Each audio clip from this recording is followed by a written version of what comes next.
मजीद अच्छी वीडियोस के लिए हमारे चैनल को सब्सक्राइब कीजिए और इस बेल आइकन को जरूर दबाइए।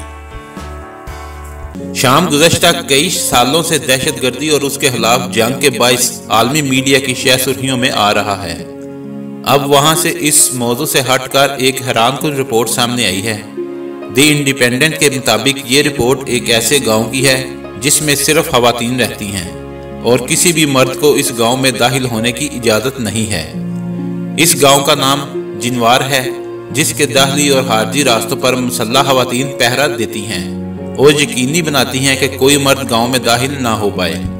रिपोर्ट के मुताबिक ये गांव खवातीन के एक ग्रुप ने 2 साल कबल कायम किया, जो जंग की तबाहकारियों से तंग आ चुकी थी और दुनिया से अलग थलग जिंदगी गुजारना चाहती थी। इस गांव की रहायशी 28 साला ज़ैनब का कहना है कि इस गांव में हम बहुत ही अच्छी जिंदगी गुजार रही हैं और हमें किसी मर्द की ज़रूरत नहीं। ये जगह सिर्फ उन खवातीन के लिए है जो अपने पैरों पर खड़ा होना चाहती हैं। इस गांव के क़याम में मकामी खवातीन ने हिस्सा लिया और कुछ बैनुल-अक़वामी रज़ाकारों ने घर तमीर कराने और दीगर इंफ्रास्ट्रक्चर बनाने में हमारी मुआवनत की। ज़ैनब ने गांव के मुतल्लक मज़ीद बताया है कि हम तमाम खवातीन यहाँ मिलजुल कर रहती हैं, इकट्ठी काम करती हैं।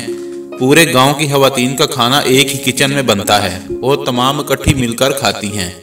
हमने काम बांट रखे हैं और ये तब्दीली होती रहती है।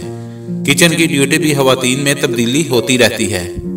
हमने गांव में मवेशी भी पाल रखे हैं और अपने बच्चों के लिए एक स्कूल भी बना रखा है।